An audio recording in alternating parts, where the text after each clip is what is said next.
The harbor had changed in the minutes since Wynn began his descent. It always seemed to, shifting with each gust of wind or clatter of cargo, too sprawling to take in all at once. He was now engulfed by it, deep in the din of its great belly. Masts bristled against the sky like a forest of spears. Rigging creaked overhead, and the air was thick with the mingled scents of brine tar and unfamiliar spices. Wynn stepped carefully over uneven cobblestones slick with sea spray as sailors swarmed the dock, moving like well-practiced ants, their faces hardened by toil. Near the edge of the dock, a woman with a headscarf shouted to a passing crewman, asking him to fetch something from the ship's hold, but her voice was lost in the general clamor of the port. Everywhere he looked, something new caught Wynn's attention. Brightly colored crates stacked precariously high, their contents spilling out in splashes of exotic fruit and dried herbs. The pungent scent of cured fish and smoke was thick enough to coat the back of his throat, and at one point he almost collided with a vendor pushing a cart of freshly salted herring. "Watch it, prick," the man grunted, shaking his head. But Wynn barely heard him, too caught up in the frenzy. He hitched his bag closer, protective, heart thrumming as he wove amongst the crowd. It was hard to keep a sense of direction here, but Wynn forced himself into a focused squint. Somewhere in this chaotic maze was the ship. The professor and the other academics, the crew, those who would be his companions for the coming months. It still felt strange to think of them in such familiar terms, but the thought gave him a curious jolt of warmth. Then at last he saw her.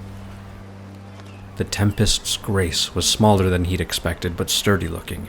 Its hull bore the long scrapes and pockmarks of a vessel well-traveled, but its sails were neatly stowed, and the name carved into the bow had a quiet confidence to it, daring almost, as if the ship had braved the worst and returned smug for its efforts. Wynn stopped for just a moment to take it all in. The sea glittered behind the ship in shifting sheets of light, and for the first time that morning, he allowed himself to feel the excitement in all of his extremities. It was real. He was really here. The young scholar smoothed his hair, fingers raking through the long brown curls and patting the sides flat. He wanted to look presentable for Professor Burris, after all. Impressions were of vital import, but then, casting a careful glance back the way he'd come at the mean-faced fish merchant who he'd nearly collided with, he wondered if looking too presentable would make him stand out in a worse fashion. After a moment's debate, he carefully tousled the front of his hair just a little. Shoulders squared and back, face a desperate attempt at nonchalance, Wynn started up the gangplank. He felt the subtle sway of the ship beneath his feet, the boards creaking under his weight, and eventually paused at the top, emerging on the deck of the ship. The Tempest's Grace was alive with motion. Sailors scrambled up and down the rigging, their calls to one another sharp and rehearsed, riddled with shorthand phrases Wynn could only begin to decipher. The crew moved with the rhythm of a well-oiled machine, and even from the moment he set foot on board, Wynn could sense the unspoken camaraderie. As he moved tentatively along the railing, Wynn noticed Professor Burris standing with his back to him, speaking with another man. Broad-shouldered, with a weather-beaten face and hands calloused by years of handling sails. The captain, Wynn assumed. Captain Weston. The man had a commanding, steadying presence, even as he bore the brunt of the professor's frustrations. "I hired you and your men to work," Burris was saying, his voice tight with irritation. He waved a piece of parchment in the air. "Not to idle, nor to waste daylight. I expect results, not excuses." The captain's eyes flicked up from refilling his pipe to meet Burris's gaze, an eyebrow raised, but his response was calm, amused even. "Aye, and you'll get them when we're ready, Professor." Weston's voice was low, but there was an unmistakable edge to it. "Ships don't sail themselves, and the sea's not concerned with your schedule. We'll cast off when the time's right."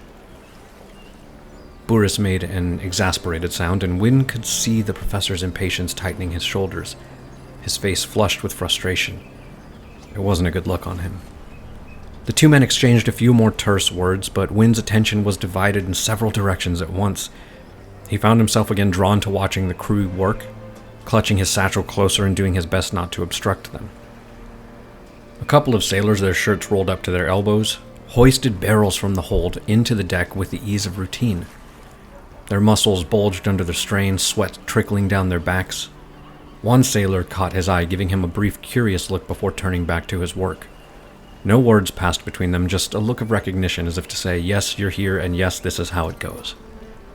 Wynn had the presence of mind to feel embarrassed for staring, but there truly was a quiet beauty to it all. The world felt alive, and they were in the thick of it. He was still standing there, lost in the bustle and likely looking rather gormless, when Burris turned on his heel and headed towards the prow. Wynn approached eagerly, but as soon as he opened his mouth, the professor dismissed him with an offhand wave. "Find yourself a bunk, Rose. Don't get in the way." It stung, of course, but this was Burris, and Wynn had already made peace with his brusque manner. He wasn't there to be coddled, and the professor had more important things to worry about. Wynn gave a quick nod. "Yes, sir."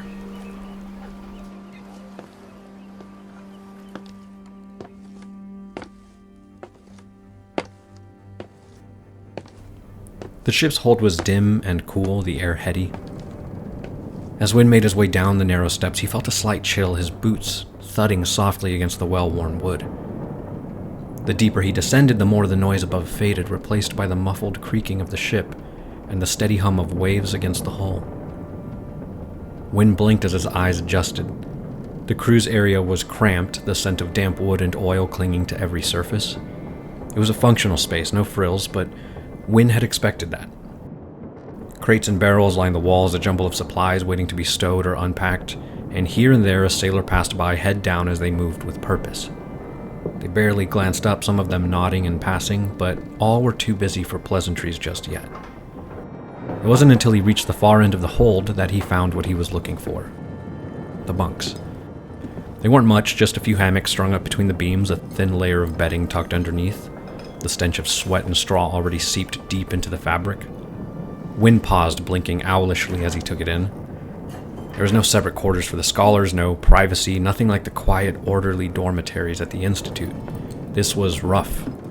Real.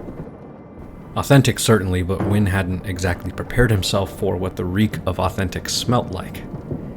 He swallowed, glancing around, trying to find a spot that didn't look too crowded.